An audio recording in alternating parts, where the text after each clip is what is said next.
Welcome to Learning with Lai.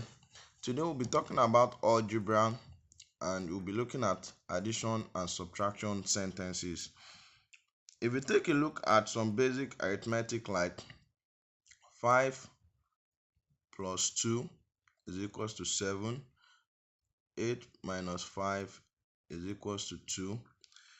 These are true number sentences whereby both sides are balanced, and this is called an equation. So this is called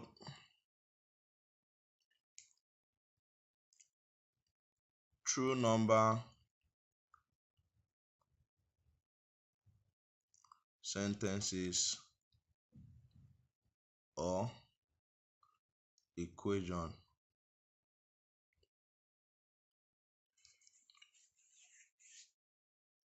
And if we take a look at 18 minus 7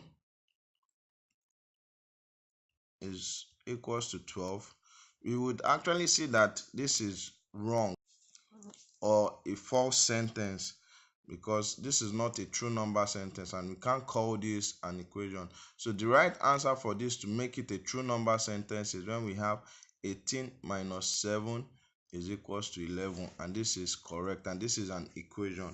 So when we now have something like this, 6 plus box is equals to 20.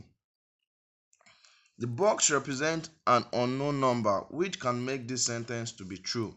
This is called an open sentence. But because the higher we go in academics, we have to get familiar with advanced means of solving problems. And in my introductory video about algebra, I said algebra involves using alphabets or symbols to represent unknowns and try to result to a simpler form of the initial expression or to solve an equation.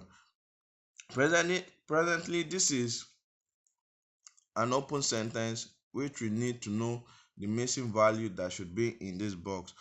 So the open sentence or equation, this box can be replaced by any symbol or alphabet, and we can replace that by putting any alphabet. I choose to represent the box with letter A, and we have a 6 plus A is equals to 20, and the missing number to make this equation to be true is 14.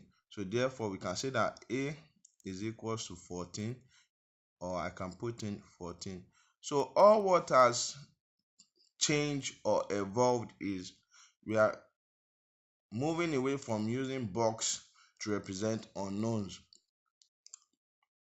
Another example, we could have 20 minus r is equals to 9. The missing number to make the equation true is 11. Therefore, the value of r should be 11. R must be equals to 11, because if I put 20 minus 11, that would give me 9. So for an equation to be true, both sides have to be balanced like a pair of scales. We need to have them to be balanced like a pair of scales.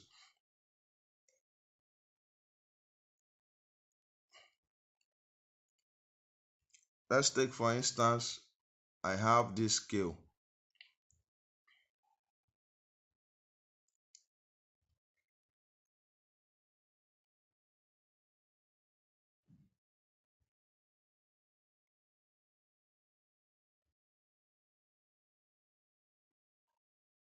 So if I have 2 and 10 in this scale, on this side I should have 12 to keep this scale in balance. So if I take away 2 from the left hand side, to keep the scales in balance, I also have to take 2 from the right hand side. If I take away this number 2 from the left hand side of the scale, that means I have to take away 2 to keep the scales in balance, and my new scale would result to, if I take away 2, the new scale I should have should be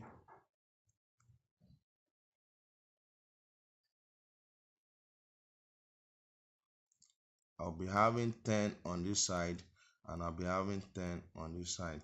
So To solve an equation, let us now look at using this scale method to solve an equation. We have y plus 6 is equals to 10. Using the scale method in solving this, I would have something like this. On the left hand side, I have y plus 6. On the right hand side, I have 10. To make y stand alone or to be left alone on the left hand side, we have to take away 6 from both sides to keep the scales in balance. And by doing that, I'm going to have a new scale to keep these scales in balance.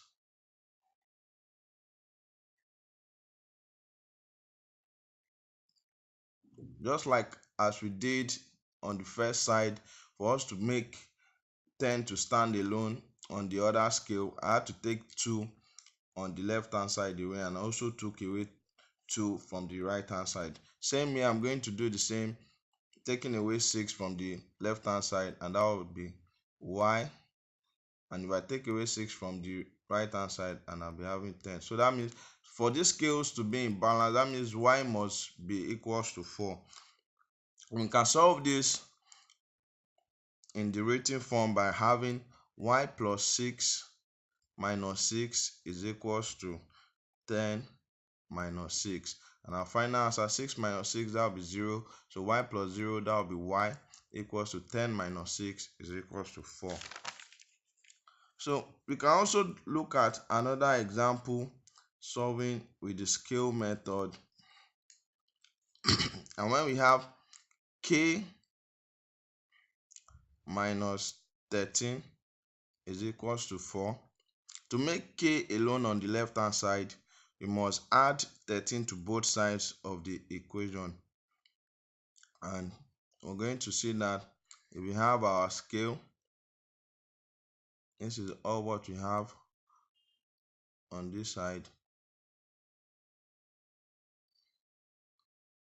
K minus 13, and we should have 4.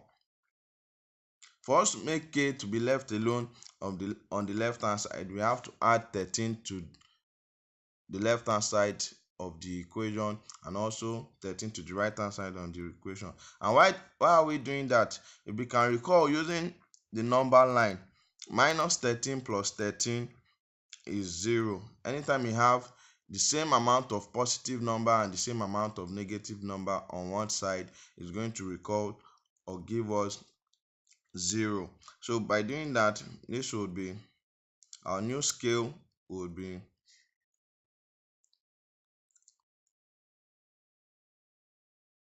k, and we can have that, and 13 plus 14, 13 plus 4 rather, would be 17. So therefore, these scales that are in balance, that means the value of k must be 17. And if you want to write this down in the written form, we're going to have k minus 13 plus 13 and is equals to 4 plus 13. And I can rearrange this to look at this, and this will be plus 13, bringing plus 13 forward, minus 13. And this is just our simple way of writing 13 minus 13, and that will be 0. We can all see that. And this is 4 plus 13. Our final answer will be k is equals to 17. So all what we did in making a particular alphabet to be on one side was solving the equation. So by making only one alphabet to be on one side, all what we did was solving the equation. And I have some questions to test our understanding. And if we look at this, we have some of this equation. You try and find out the missing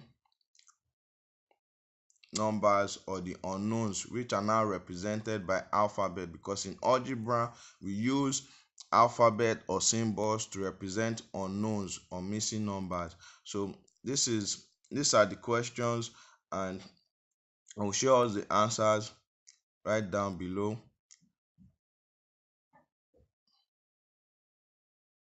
So we have our answers for each of the unknowns. So when you solve them, you can check them and see if your answers are correct.